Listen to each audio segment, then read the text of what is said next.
আসসালামু আলাইকুম, welcome to Tasmim of tiny wall family. এখানে 2 কেজি আমি বিফ নিয়েছি আর ভালো করে কেটে বেছে পরিষ্কার করে ধুয়ে নিয়েছি। আর এটা দিয়ে একটি রেসিপি করব, আপনার সাথে শেয়ার করছি ইনশাল্লাহ। আর গোটা পাঁচফোড়ন এখানে 1 টেবিল চামচ নিয়ে নিয়েছি। আর সাদা কালো সরিষাটা এটাও আমি 1 টেবিল চামচ নিয়ে নিয়েছি। 4টা বড় পেঁয়াজ আমি নিয়ে নিয়েছি। আর এগুলি সব কিছু ব্লেন্ড করে নিব।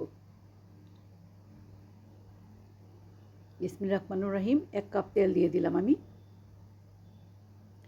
তেলটা গরম হয়ে গেলে হাফ চা চামচ গোটা মেথি যেটা আমি দিয়ে দেবো, কারণ আমি চাচ্ছি তেলের মধ্যে পুরো মেথির স্মেলটা চলে আসুক, যেই জন্য মেথিটাকে আমি খুব কড়া করে ভেজে নিব।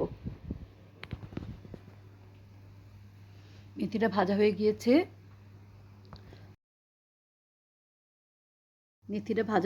আমি 4-5টা তেজপাতা, 5-6টা এলাচ আর 2 টুকরা দারচিনি এখানে অ্যাড করে দিলাম, দিয়ে ভেজে নেব। আর 4টা পেঁয়াজ যে ব্লেন্ড করে রেখেছিলাম সেই পেঁয়াজ বাটাটা আমি এখানে অ্যাড করে দিলাম। খুবই অল্প আছে ভেজে নিচ্ছি যেন মশলাগুলি পুড়ে না যায়। আমি যে 1 টেবিল চামচ পাঁচফোড়ন আর 1 টেবিল চামচ সরিষা বাটা করেছিলাম সেটা অ্যাড করে দিলাম। আজকে আমি গরুর মাংসের মজার একটা রেসিপি করব। আপনারা আমাকে সুন্দরভাবে ফলো করতে থাকেন। আমি প্রথম থেকে যে স্টাইলে রান্নাটা করছি ঠিক ওইভাবে আপনারাও করবেন, তাহলে আমার মতো আপনাদেরটাও মজা হবে ইনশাল্লাহ। 1 টেবিল চামচ আদা বাটা, 1 টেবিল চামচ রসুন বাটা অ্যাড করে দিলাম।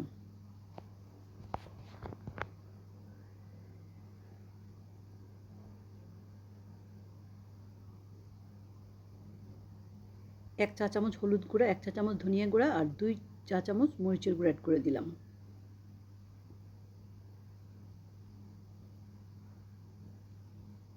পরিমাণ মতো লবণ দিয়ে দিলাম।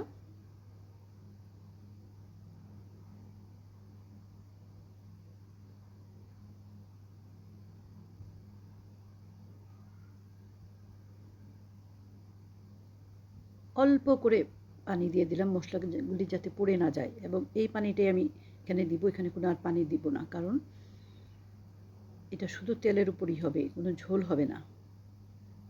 মশলাটা আমার কষানো হয়ে গিয়েছে, আমি কি মাংসগুলো অ্যাড করে দিলাম। আর মাংসগুলি ভালো করে আমি কষিয়ে নিব, কারণ কষানো হয়ে গেলে আমি প্রেসার কুকারে দিয়ে দেবো। ঢেকে অল্প আঁচে কষিয়ে নিচ্ছি।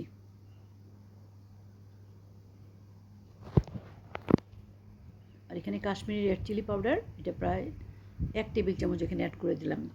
এটা কোনো ঝাল হবে না, বাট সুন্দর একটা কালার হবে। কাশ্মীরি রেড চিলি পাউডারটার গুণ এইটাই, শুধু কালার। আলহামদুলিল্লাহ, বিফটা আমার কষানো হয়ে গিয়েছে। এবার প্রেসার কুকারে আমি দিব, দিয়ে অ্যাটলিস্ট 4 থেকে 5টা হুইসেল দিব। আলহামদুলিল্লাহ, আমার মাংসটা বয়েল হয়ে গিয়েছে।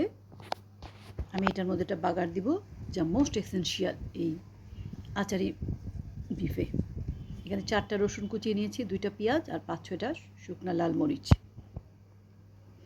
আর মাস্ট বি সরিষার তেল। আর আমার এই সরিষার তেলটা খুবই ভালো, এটা এলিফ্যান্ট রোডের ভোজ্য তেল থেকে আমি নিয়ে আসি, খুবই ভালো। এটাও প্রায় 1 কাপ আমি দিয়ে দিলাম। এই মাংসটা একটু বেশি তেল লাগবে, তার জন্য, যে কারণ আচারি মাংস তো, আমি শুকনা 4-5টা মরিচ রেখেছিলাম যে ওইটা অ্যাড করে দিলাম।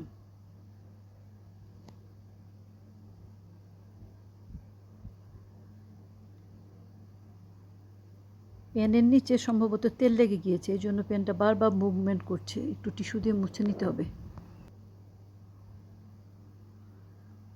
মরিচটা ভাজা হয়ে গিয়েছে, আমি রসুনটা অ্যাড করে দিলাম। এখানে 4টা রসুন।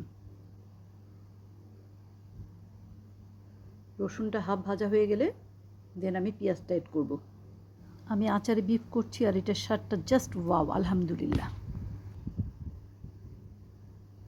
অল্প আছে পেঁয়াজ, রসুন, শুকনা মরিচ আমি ভেজে নিচ্ছি। কড়া করে ভাজবো, কারণ বাগারটা খুব কড়াই হবে। 1 চা চামচ গোটা পাঁচফোড়নটা দিয়ে অ্যাড করে দিলাম। আলহামদুলিল্লাহ, বাগারটা আমি দিয়ে দিয়েছি, খুব সুন্দর একটা স্মেল বের হচ্ছে। আমার রান্নাটা অলমোস্ট ডান, আমি সার্ভ করে নিয়েছি। আপনারা যদি করে না খেয়ে দেখেন তাহলে বুঝবেন না। অনেস্টলি বলছি, অনেক স্বাদ হয় এটা। সাদা ভাত, খিচুড়ি, পরোটার সাথে Excellent. Thank you so much for watching. See you next time in next video. Inshallah.